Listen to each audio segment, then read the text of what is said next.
नमस्कार। आज हम एक दुखद घटना पर बात करने जा रहे हैं जो इंडोनेशिया में हुई।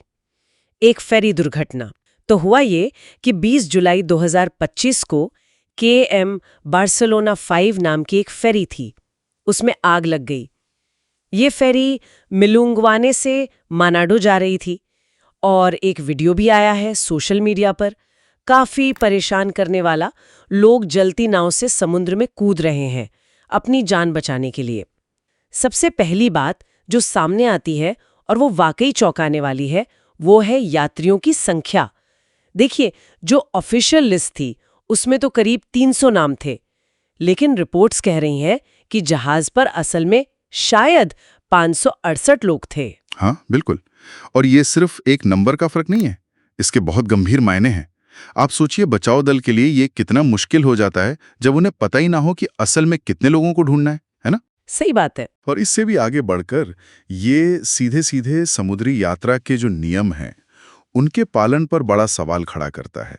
ऐसा लगता है कि बहुत सारे लोग बिना किसी रिकॉर्ड, बिना पंजीकरण के ही यात्रा कर रहे थे, जो अपने आप में बहुत खतरनाक है। और आग लगने के बाद की स्थिति जाहिर है अफरा तफरी मच गई होगी, लेकिन अच्छी बात यह सामने आई कि बचाव कार्य बहुत तेजी से शुरू हुआ। बिल्कुल। समुद्री सुरक्षा बल थे, नौसेना, मछुआरे भी थे और तटरक्षक बल, सबने मिलकर काम किया। हाँ, ये बात सही है। और बताया गया है कि 500 से ज्यादा लोगों को सुरक्षित निकाल लिया गया, जो खैर इस अंधेरे में एक उम्मीद की किरण जैसी बात है। बिल्कुल, बचाव कार्य सराहनीय रहा, इसमें कोई शक नहीं। लेकिन दुखद पहलू भी है।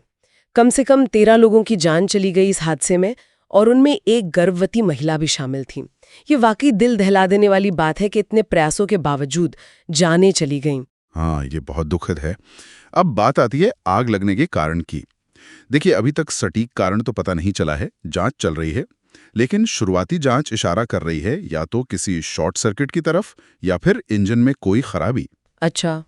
जानकारी ये है कि आग फेरी के पिछले हिस्से में, जिसे स्टर्न कहते हैं, वहां लगी और बहुत तेजी से फैली। तटरक्षक दल ने करीब घंटे भर में आग पर काबू कर लिया था, लेकिन तब तक आप समझ सकते हैं काफी नुकसान हो चुका था। और यहीं से वो बड़ा सवाल उठता है कि क्या इतने बड़े जहाज पर, जहां शायद क्षमता से ज्यादा लोग सवार थे, आग से बचाव के पर्याप्त इंतजाम थे? क्या सुरक्षा प्रोटोकॉल अपनी जगह पर थे और क्या वो काम कर रहे थे? बिल्कुल यही सवाल है। ये घटना इंडोनेशिया के पूरे समुद्री सुरक्षा इंतजाम पर सवाल उठाती है। ये सिर्फ एक हादसा नहीं लगता, बल्कि ये समुद्री सुरक्षा के जो मानक हैं, उनमें शायद कुछ कमी है और सख्त निगरानी की जरूरत है। ये उस तरफ इशारा करता है। यात्रियों के पंजीकरण में इतनी बड़ी लापरवाही, सुरक्षा प्रोटोकॉल का शायद ठीक से पालन न होना, ये सब मिलकर ही ऐसी त्रासदियों का माहौल बनाते हैं। ये किसी एक जहाज की नाकामी से ज्यादा एक प्रणालीगत, एक सिस्टेमिक मुद्दे जैसा लगता है, जहां नियमों को सख्ती से लागू करने की जरूरत है।